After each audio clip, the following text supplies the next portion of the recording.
Batman Creature of the Night issue 1, which is Kurt Busiek writing and Jean-Paul Leon on art. This is kind of a weird spiritual successor to Superman's Secret Identity, which Kurt Busiek wrote.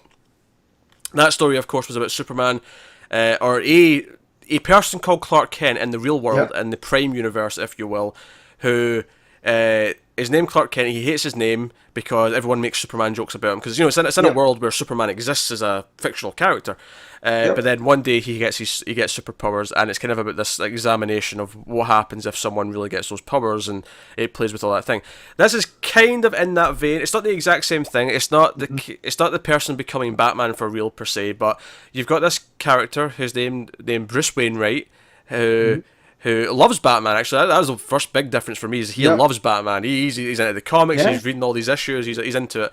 You see him as a kid in the '60s, and you know he loves Adam West show because as he's trick or treating, he's doing the theme. And his uncle Alton, Frederick. It's Frederick, yeah, but he calls him Alfred because he wants an Alfred in his life. Yep. It's genius. I love it. But so he loves Batman, and that's kind of the starting point. But then, of course, there's a home invasion, a robbery whilst they're out. They get back, and his parents are killed, and he's suddenly. It's almost a version of that dark joke. Oh, you want to be like Batman? Boom, your parents are dead. Like, it's kind of that dark joke almost as the starting premise.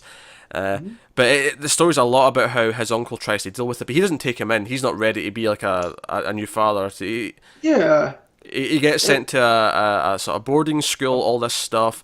So it's a very kind of a downbeat read, but the Batman element of it though is actually kind of supernatural. He starts to have these dreams where he imagines that he's flying around the city and like killing criminals, or at least hurting criminals. And when we see like the criminals' perspectives, it's this demonic looking Batman kind of thing. There's this otherworldly like horror movie-esque thing.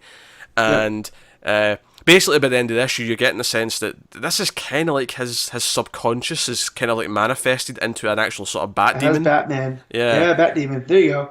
So that's kind of the premise of the book. So it's a prestige book, so it's a long issue again.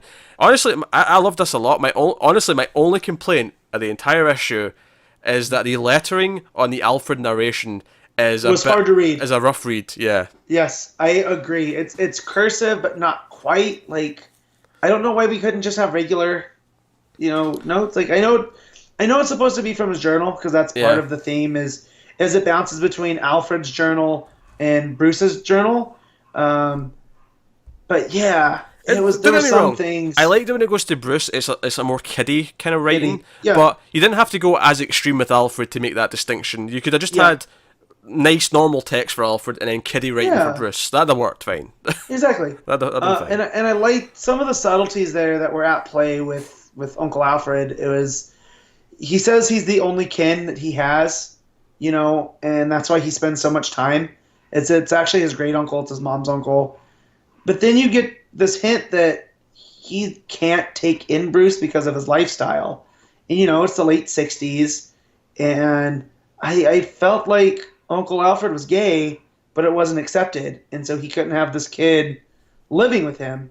And that kind of also played on the whole seduction of the innocent, with that psychiatrist that tried to run comics back in the 40s and 50s.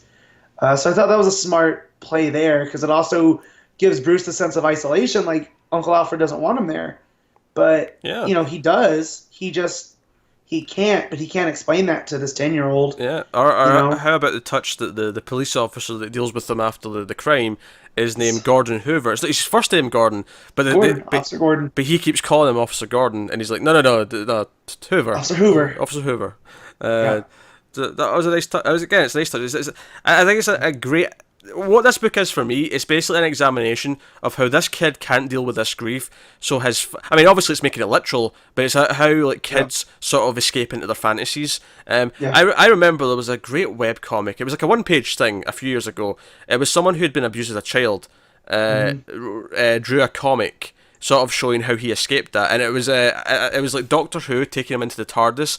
But when he went into the TARDIS, it was like Batman was there, Superman was there, like maybe the Power Rangers. Like, it was like just all these like superheroes and icons from like kids shows and stuff. And it was just this idea of like this is where he escaped to deal with all this pain and this heartache.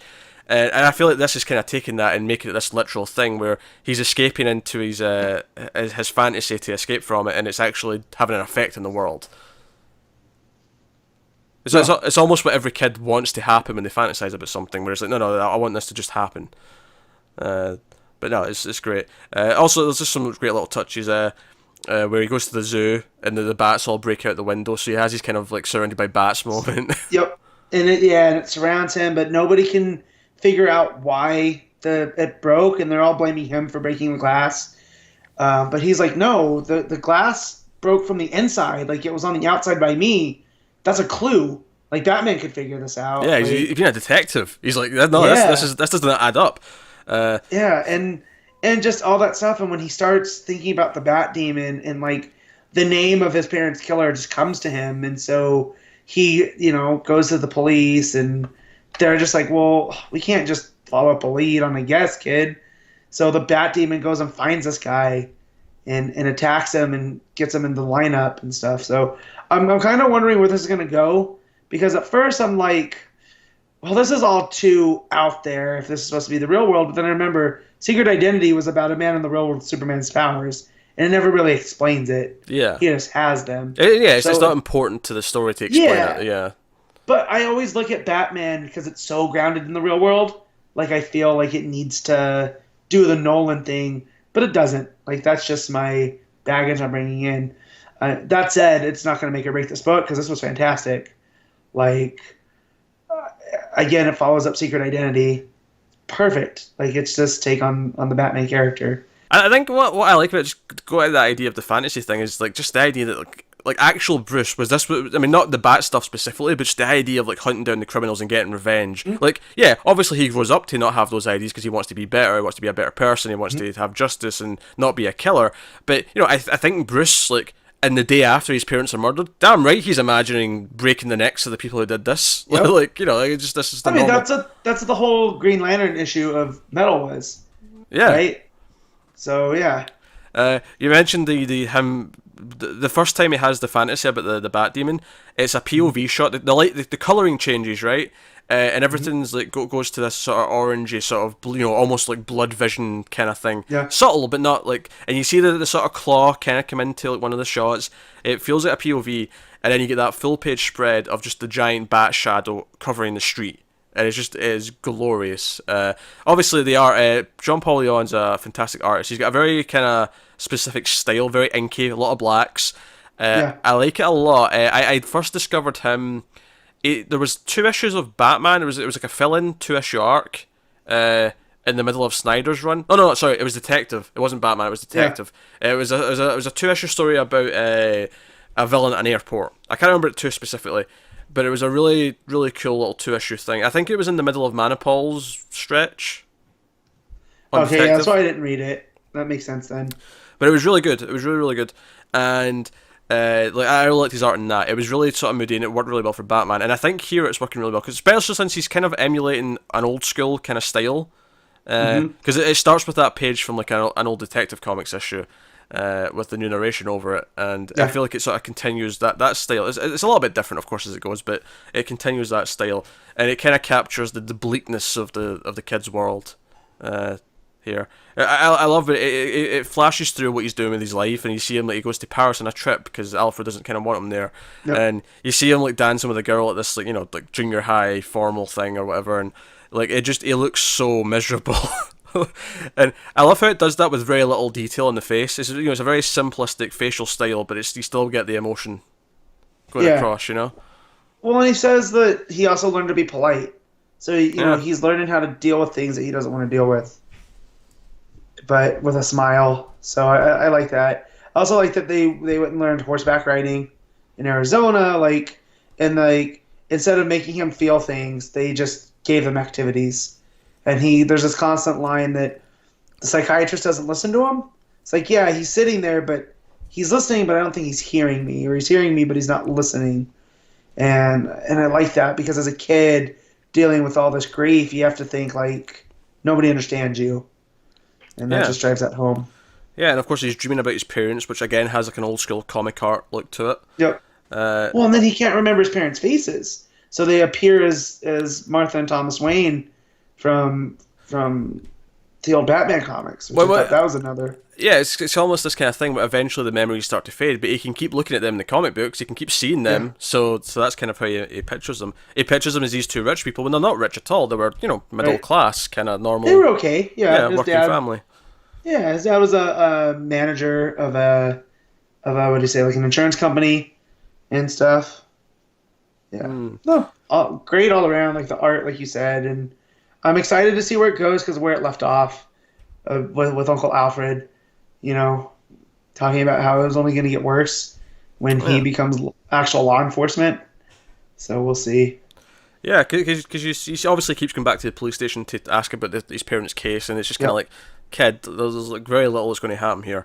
And until, of course, they get the pair pin and put them in the lineup, which of course happens after the bats had had an encounter with him. But no, it's very good. But I love how there's that moment of doubt afterwards, though, where he looks at him and is like, I'm 98% sure it's him. Yeah. There's just that little seed of doubt that maybe he just didn't get it right. Really, really strong stuff. And again, I think it's all about the mentality of what's going on in his head. It's all about dealing with this pain. And of course, because at the end, when he's sitting on the roof and like he sees the bat in front of him, this bat demon like appears, and it's a glorious 2-page spread. And you just hear this bat voice say, Bruce, safe, you safe. And again, like, the whole thing's a coping mechanism. Like, it's taking it very literally, and that the bat's actually going after bad guys, but the whole thing's a coping mechanism for him. So yeah, we end with this thing where he's not going to stop. Sure, he's caught his parents' killer, but he's Alfred got him a police radio, so now he's listening for things, and then he's going to send his bat demon after bad guys. That's where we end. We end with this being a normal new thing for him. So. No, I love this. Like I say, lettering on Alfred stuff, a little bit rough to read, so that was not great. But everything else, I'm basically into. Yep, me too. It reminds me a little bit of Mr. Miracle in the sense that it's kind of examining a psychological problem, rather than just being a straight hero story of some kind. So yeah. Basically, the feeling of depression I was getting reading that was kind of reminding me of that a little bit. It was a very different depression, but depression all the same. So, great stuff. Thoroughly recommend Batman Creature of the Night. So that was actually our last new book of the week, but still 6 is a lot for a week 5, and it could have been more had we